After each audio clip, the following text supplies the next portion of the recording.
आज हम लोग जो है बहुत ही रुचिकर विषय पर चर्चा करें। अब वह है भारतीय मनोविज्ञान और पाश्चात्य मनोविज्ञान। मनोविज्ञान से तो सभी परिचित। मनोविज्ञान वह शास्त्र है जिसमें मन की अवस्थाओं के, मन की क्रियाओं के और उसके प्रभाव के बारे में हम लोग जो है समझते हैं या उसको जानते हैं। मनोविज्ञान का इतिहास एक विषय के रूप में बहुत लंबा नहीं है, करीब 145-46 साल पुराना ही है कि जब 1779 में जर्मनी के एक विचारक थे विल्हेम वुंट, तो उन्होंने जो है लिपजिंग, जर्मनी का ही एक विश्वविद्यालय है लिपजिंग विश्वविद्यालय में उन्होंने एक मनोविज्ञान की प्रयोगशाला बनाई और उस प्रयोगशाला को एक तरह से मनोविज्ञान की जन्मस्थली कहते हैं और विल्हेम वुंट को जो है जनक माना गया। अब सवाल यह है कि क्या विल्हेम वुंट से पहले मनोविज्ञान नहीं था? तो विल्हेम वुंट से पहले भी मनोविज्ञान था। अगर पश्चिम के विचारकों के बारे में अगर अध्ययन करें तो प्लेटो है, अरस्तु है, उनके विचारों में आप जो है मनोविज्ञान एक तरह से दर्शन शास्त्र का विषय था, उसमें समाहित था। आगे चल करके 1926 में ऑस्ट्रिया के एक न्यूरोलॉजिस्ट हुए सिगमंड फ्रायड।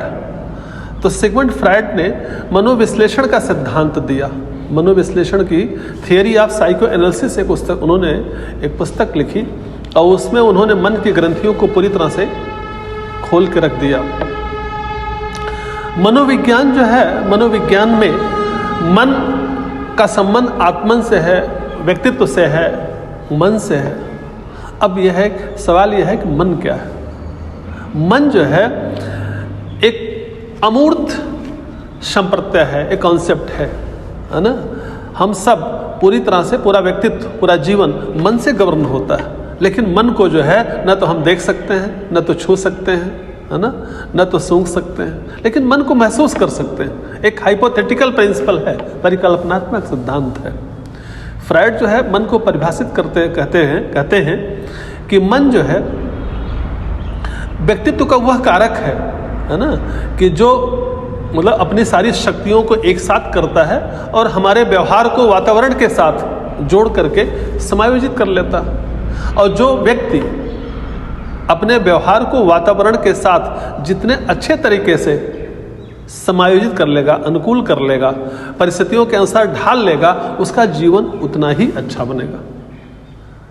आज जो है बहुत दिन पहले तक, अभी जो है पिछली शताब्दी में आप, तो ये था कि जो बुद्धि से ज़्यादा तेज है, जिसका IQ बहुत अच्छा है, जो ज़्यादा बौद्धिक है, वो अपने जीवन में ज़्यादा तरक्की करेगा। लेकिन अब जो इस्टेब्लिश जो सिद्धांत है वो प्रोफेसर डेनियल गोलमैन का है, जो अमेरिका के बहुत बड़े साइकोलॉजिस्ट हैं। वो ये कहते हैं कि जिसका मन और मन के भावनाओं पर जिसका नियंत्रण हो, संतुलन हो, वो अपने जीवन में तरक्की करेगा, वह व्यक्ति ज़्यादा तरक्की करेगा। तो मन पर जो है,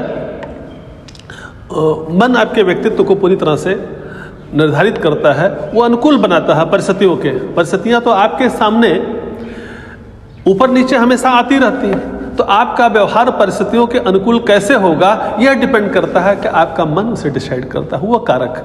तो जीवन में मन बहुत बड़ा कारक है। और मन को जो है अब उसके अगर और उसके पहलू को देखें तो सिगमंड फ्रायड उसके दो पहलुओं की बात करते हैं, एक आकारगत पहलू और दूसरा कहते हैं गतिशील पहलू, गतिशील पक्ष।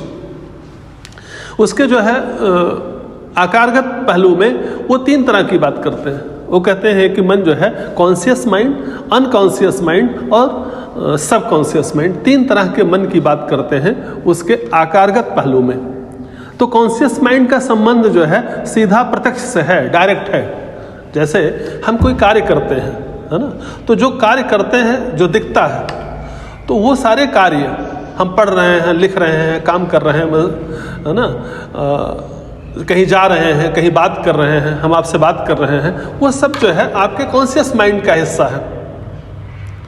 कॉन्शियस वो प्रत्यक्ष है, डायरेक्ट है। इसमें जो है आपका व्यक्तिगत जीवन, सामाजिक जीवन, राजनीतिक जो भी जीवन है, वो सब कुछ जो सामने दिखता है वो आपका कॉन्शियस माइंड उससे भरा पड़ा होता है, कॉन्शियस माइंड। और इसका विषय डायरेक्ट होता है, बहुत स्पष्ट, बहुत क्लियर है। लेकिन अनकॉन्शियस माइंड जो है वो इनडायरेक्ट, उसमें जो है उसके विषय अप्रत्यक्ष होते हैं, उसके विषय अनैतिक हैं, कामुक हैं, असामाजिक हैं, अमर्यादित हैं। कॉन्शियस के सामाजिक है, नैतिक है, मर्यादित है। लेकिन अनकॉन्शियस माइंड को कहते हैं कि वो जो है उसके विषय वो से भरा पड़ा होता, अनकॉन्शियस माइंड। और अनकॉन्शियस माइंड का जो रोल है व्यक्ति के जीवन में वो 90% है, 90%। कहने का मतलब कि पूरा व्यक्ति का जीवन अनकॉन्शियस माइंड से ही गवर्न होता, अचेतन मन से ही गवर्न होता, और चेतन मन तो 10% ही है। अचेतन मन जो है कि जो विषय वो हम याद करना चाहें तो नहीं कर सकते। बीच में वो कहते हैं कि ये दोनों के बीच एक और मन है, उसे वो कहते हैं सबकॉन्शियस माइंड। सबकॉन्शियस माइंड एक तरह से एक लेयर है। अगर कॉन्शियस में चेतन मन की चीज़ें या अनकॉन्शियस की चेतन में जब आती हैं तो इसी के थ्रू होके आती हैं। अनकॉन्शियस में, सबकॉन्शियस में कि चेतन मन में जो चीज़ें हम कुछ याद करते हैं वो सबकॉन्शियस याद करके चीज़ों को जान सकते हैं, लेकिन अचेतन की चीज़ों को याद करके जान नहीं सकते। कॉन्शियस डायरेक्ट है, प्रत्यक्ष है। ये आपका जो है इस तरह से आकारगत पक्ष की बात करते हैं सिगमंड फ्रायड। आगे जो है जो गतिशील मन का जो गतिशील पक्ष की बात करते हैं वो कहते हैं कि गतिशील पक्ष के 3 भेद हैं, इड, ईगो और सुपर ईगो। इड व्यक्ति के जन्म के समय जो भी कुछ आपकी शरीर की संरचना में है वो कहते हैं इड का विषय है। इड का विषय जन्मजात है और वंशानुगत है। इड जो है शारीरिक संतुष्टि की, तत्काल शारीरिक संतुष्टि की इच्छा रखता है। शारीरिक संतुष्टि की जो है तत्काल इच्छा रखता है। कोई भी इच्छा, कोई भी भावना वो चाहती है तत्काल संतुष्टि। वो उसमें जो है वो शारीरिक, वो किसी स्थान को, नैतिक पक्ष को, किसी समय को, इन सबों को नहीं देखती है। इड इच्छा हुई तो संतुष्टि के लिए तुरंत जो है प्रयास करना, इड का मतलब है। लेकिन यह सुखवाद के सिद्धांत पर आधारित है। इड जो है कहते हैं कि सुखवाद के सिद्धांत पर शारीरिक संतुष्टि की तत्काल इच्छा। आगे दूसरा पक्ष कहते हैं व्यक्तित्व का, मन का, वो दूसरा भाग है, वो आपका ईगो है। पहला भाग हो गया गतिशील मन का इड, दूसरा हो गया ईगो। ईगो क्या है? कहते हैं कि ईगो जो है जैसे कोई बालक, जब बच्चा धीरे धीरे बड़ा होता है, माँ बाप के संपर्क में आता है तो सारी चीज़ों को समझना सीखता है कि ये मेरा है, ये मुझे चाहिए, है ना। उसके साथ मैं और मेरे का भाव आता है और वह वास्तविकता, माने वो संतुष्टि, शारीरिक संतुष्टि की इच्छा तो वो भी करता है, लेकिन वास्तविकता को ध्यान में रखते हुए, तत्काल नहीं, परिस्थिति को ध्यान में रखते हुए। तो ईगो जो है समय और परिस्थिति को ध्यान में रखते हुए वास्तविकता के सिद्धांत पर कार्य करता है और उसके शारीरिक संतुष्टि या इच्छा को अपने अनुकूल बनाने के लिए प्रयास भी करता है, उस पर ध्यान भी रखता है और उसके लिए प्रयास भी करता है, कोई परिस्थिति आए और हमें जो है शारीरिक संतुष्टि मेरी हो जाए। तो वास्तविकता के सिद्धांत पर जो है ईगो काम करता है। सुपर ईगो एक नैतिक आदर्श के सिद्धांत पर कार्य करता है। मन का वह पक्ष, मन का वह गतिशील पक्ष जो नैतिक आदर्श पे काम करता है। वो जो इड की जो अनैतिक, असामाजिक, अमर्यादित जो भावनाएं हैं, जो इच्छाएं हैं, उस पर सीधी रोक लगाता और नैतिकता को जो है नैतिकता की तरफ उसे ले जाता है। तो खुद नहीं ले जाता, वो ईगो के माध्यम से ले जाता है। एक तो ईगो की तरफ से उसे रोक लगाता है और ईगो की जो वास्तविक इच्छा, भावना जो है उसे आदर्श की तरफ ले जाता है। कहने का मतलब कि पूर्ण सामाजिक और आदर्श प्राणी बनने के लिए प्रेरित करता है। इसको जो है एक उदाहरण से चलो समझें। एक उदाहरण से, जो एक ही परिस्थिति है, परिस्थिति, एक परिस्थिति में हमारे मन में अलग अलग आवाजें आती हैं। जैसे एक सहपाठी, एक बालक अपने सहपाठी की कलम को देखता है, कलम बड़ी सुंदर है, तो उसके मन में तत्काल ये होता है कि इस कलम को हम चुरा लें। लेकिन वहीं एक आवाज तुरंत आती है कि कोई देख लेगा तो इंतजार करता है उस समय का, परिस्थिति को क्रिएट भी करता है। तो ये तो ईगो हो गया, तत्काल चुरा ले, इड हो गया। लेकिन तुरंत एक आवाज पीछे से फिर आती है कि चोरी करना पाप है।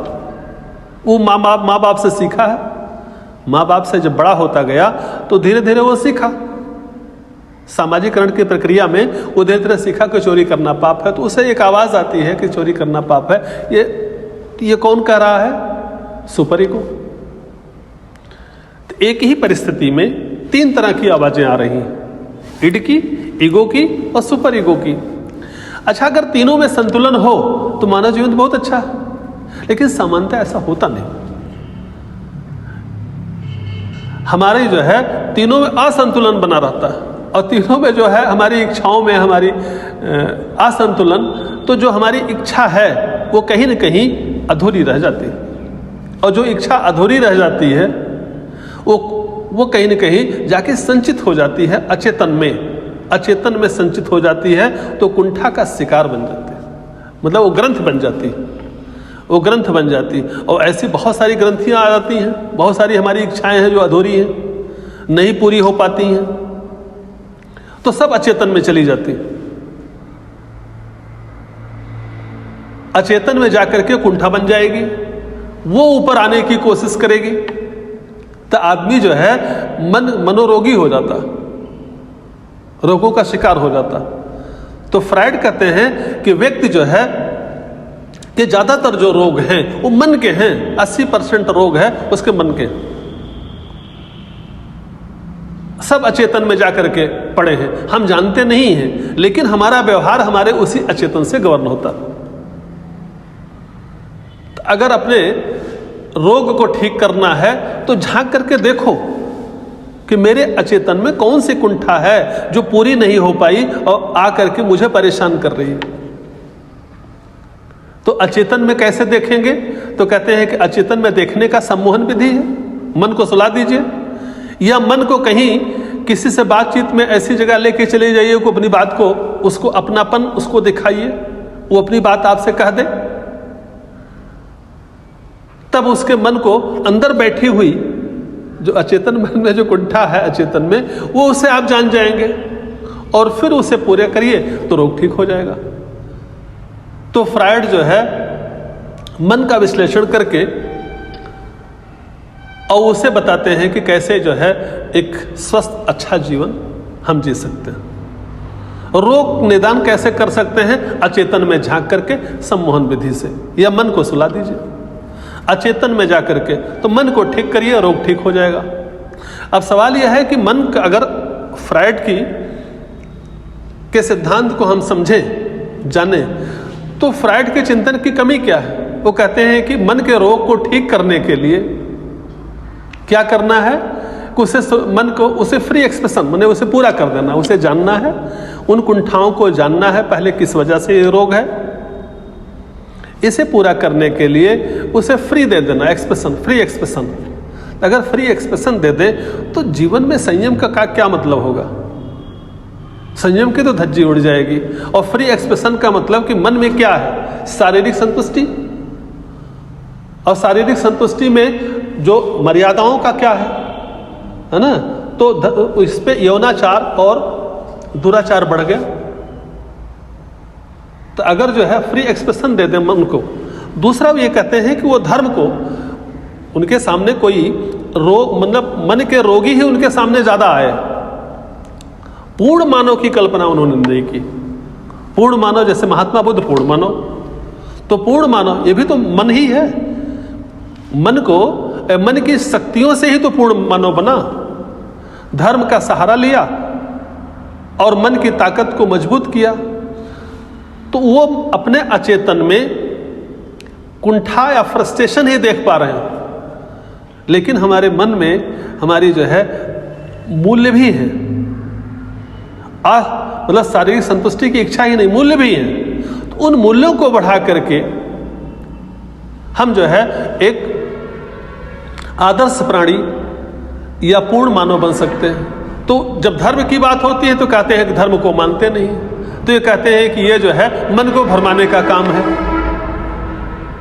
तो धर्म मन को भरमाने का काम है और धर्म को नकार देते हैं। तो धर्म को नकार देंगे तो आज व्यक्ति फिर अनास्था का शिकार हो जाएगा।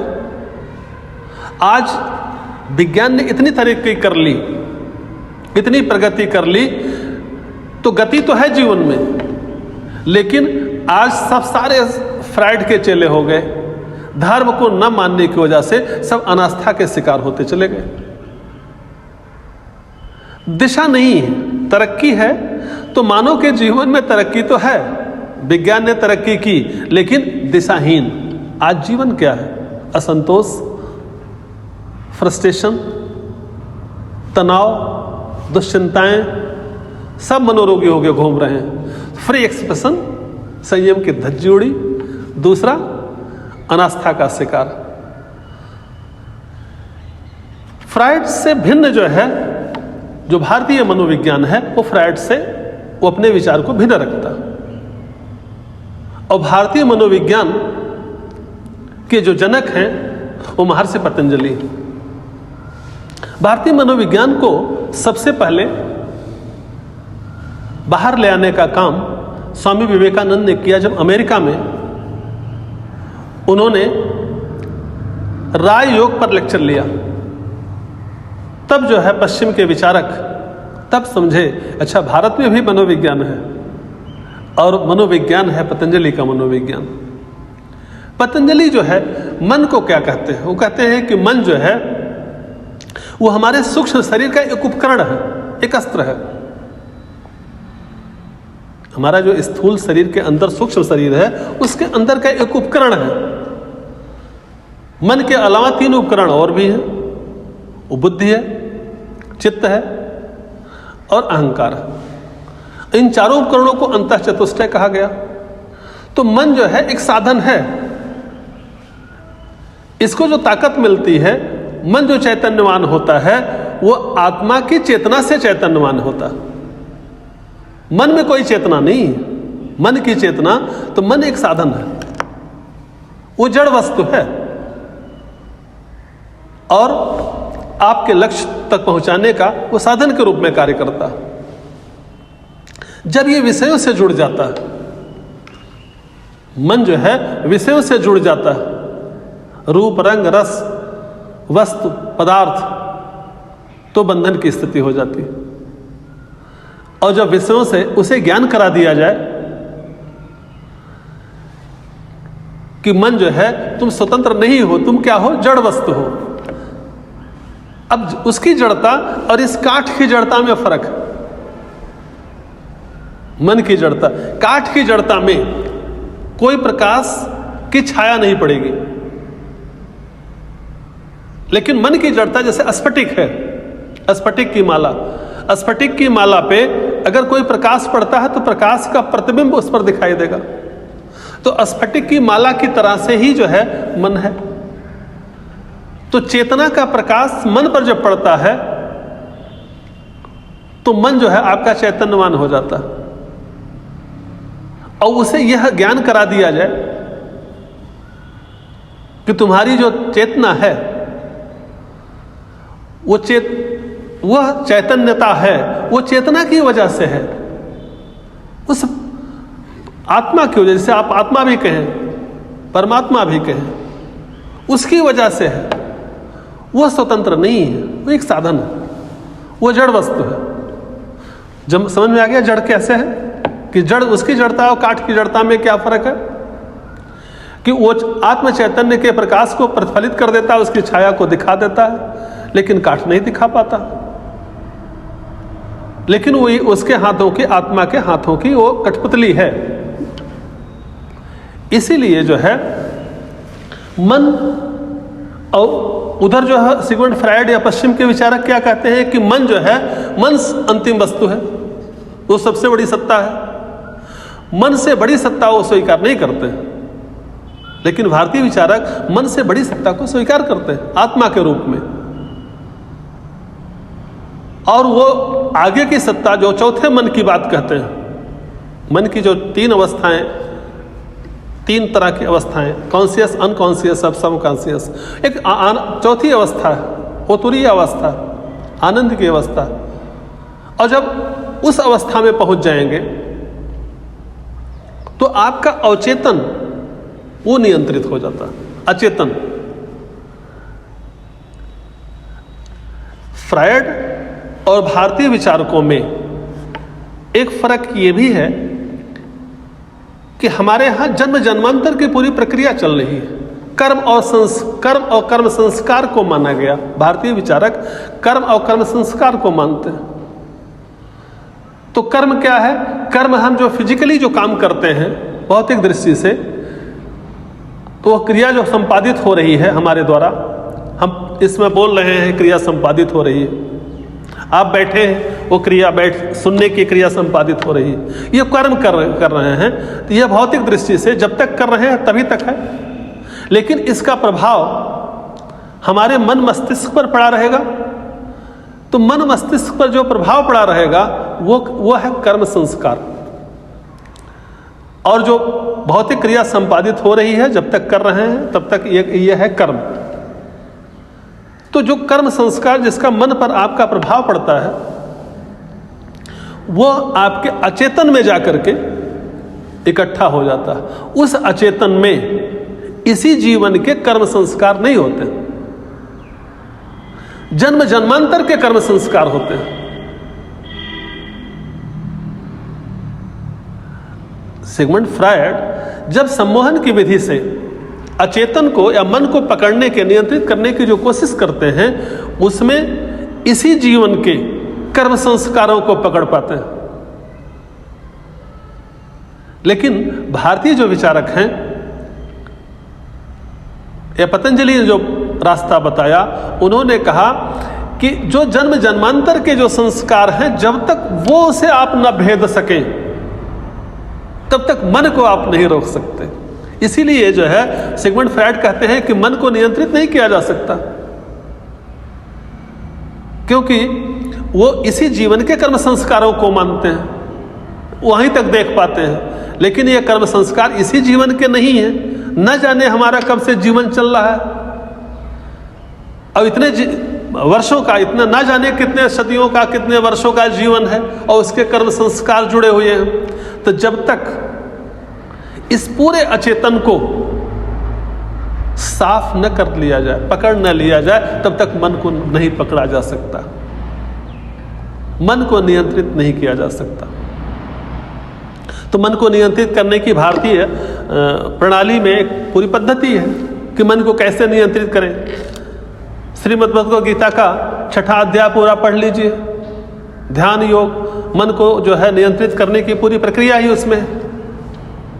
तो इस अवचेतन को, दोनों स्तरों को आप जगाइए, और इसको पकड़ने का एक ही है कि मन को एहसास करा दीजिए कि मन जो है आत्मा के हाथों की एक यंत्र मात्र है।